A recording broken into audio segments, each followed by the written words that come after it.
ഇന്ന് ബഹുമാനപ്പെട്ട കോടതി പറഞ്ഞ വിധി, കോടതി 6 പേരെ കുറ്റക്കാരാണെന്ന് കണ്ടെത്തി.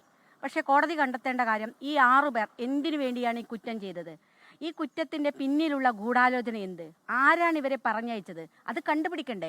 ഇത് ഇന്നയാളുകൾ കുറ്റം ചെയ്ത് വളരെ കൃത്യമായിട്ട് അറിയാം. അവർക്ക് വേണ്ടിയല്ല, ഒരു കൂട്ടം ക്രിമിനലുകൾ ഇത് ചെയ്തത് മറ്റാരോ അതിന് പിന്നിലുണ്ട് എന്നുള്ളത് വളരെ വ്യക്തമാണ്.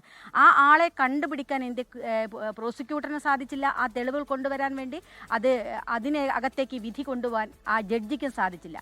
വളരെ കൃത്യമായ ആലോചന ഇതിനകത്ത് നടന്നിട്ടുണ്ട്. ഈ ഗൂഢാലോചനയിൽ അകപ്പെട്ട ആളുകളെ രക്ഷപ്പെടുത്താൻ വേണ്ടി ഭരണകൂടത്തിൻ്റെ ഭാഗത്ത് തന്നെ വലിയ വീഴ്ചയാണ് ഈ കാര്യത്തിൽ ഉണ്ടായിരിക്കുന്നത്. കൃത്യമായ പ്രോസിക്യൂഷൻ വീഴ്ചയാണ്. അല്ലെങ്കിൽ ഈ ഗൂഢാലോചന കുറ്റം തെളിയിക്കാൻ വേണ്ടി കഴിയുന്നതായിരുന്നു. ഇക്കാര്യത്തിൽ ഉറപ്പാണല്ലോ ഈ പ്രതികൾ ഈ തെറ്റ് ചെയ്തിട്ടുണ്ടെങ്കിൽ അത് മറ്റൊരാളുടെ നിർദ്ദേശമില്ലാതെ, മറ്റൊരാൾ പറയാതെ അത് ചെയ്യില്ല ഈ സംഘം എന്നുള്ളത്. അവർ പൾസർ സുനി വളരെ കൃത്യമായിട്ട് അതിൻ്റെ തെളിവുകൾ കൊടുത്തിട്ടുണ്ട്. അദ്ദേഹത്തിൻ്റെ മൊഴിയുണ്ട്, അദ്ദേഹത്തിൻ്റെ കത്തുണ്ടല്ലോ, കത്തെഴുതിയിരുന്നു.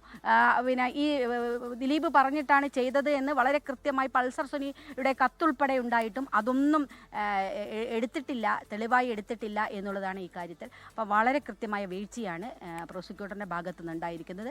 ഭരണകൂടം വളരെ കൃത്യമായി ഈ പ്രതികളെ രക്ഷപ്പെടുത്താൻ വേണ്ടിയുള്ള ശ്രമം നടത്തി. ചില ക്രിമിനൽ പോലീസ് സംഘം ഗൂഢാലോചന നടത്തി എന്നുള്ളൊരു ആരോപണം കൂടി ഇപ്പോൾ ഒഴിവായി കുറ്റവിമുക്തനായി കഴിഞ്ഞ ദിലീപ് അടക്കം ഉന്നയിച്ചിട്ടുണ്ട്. അല്ല, അത് അവർക്ക് എന്തും പറയാലോ. കുറ്റവിമുക്തനാക്കി കഴിഞ്ഞാൽ ഇനി മറ്റു പല ഗൂഢാലോചനയും ഇതിനകത്ത് നടന്നു, ബോധപൂർവമായി പ്രതി ചേർത്തു എന്നൊക്കെ അത് പലതും. അതല്ലല്ലോ ഇവിടെ മുഖവിലക്കിടക്കേണ്ടത്, അതല്ലല്ലോ. വളരെ കൃത്യമായിട്ട് ഈ അതിജീവിത 8 വർഷം അവർ നടത്തിയ പോരാട്ടത്തിൽ ഈ കാര്യത്തിൽ എടുത്തു പറയേണ്ടത്, ഞങ്ങളൊക്കെ ഈ സമൂഹം, പൊതുസമൂഹം, കേരളത്തിലെ നീതിബോധമുള്ള മുഴുവൻ പൊതുസമൂഹവും അവൾക്കൊപ്പമാണ്. അവൾ വിജയിച്ചിരിക്കുകയാണ്. അവൾക്ക് ഈ വിധി അവൾക്കെതിരായിട്ട് അല്ലെങ്കിൽ ഗൂഢാലോചന തെളിയിക്കപ്പെടാൻ സാധിച്ചിട്ടില്ലെങ്കിലും അവളൊരു ചരിത്രമാണ്.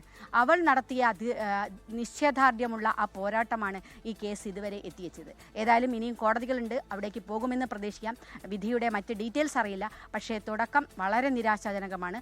ഒരു ഗൂഢാലോചന കേസിലെ 120B ഒരു തരത്തിലും തെളിയിക്കപ്പെടാൻ സാധിച്ചിട്ടില്ല എന്ന് പറയുന്നത് ഇത്തരം നീതി ലോകത്തെവിടെയായാലും ഏത് സമയത്തും 24 വാർത്തകളും ഓഗ്മെന്റഡ് റിയാലിറ്റി പാക്കേജുകളും എക്സ്പ്ലെയിനറുകളും വിശദമായി കാണാൻ ഞങ്ങളുടെ യൂട്യൂബ് ചാനൽ നിങ്ങൾക്ക് സബ്സ്ക്രൈബ് ചെയ്യാം.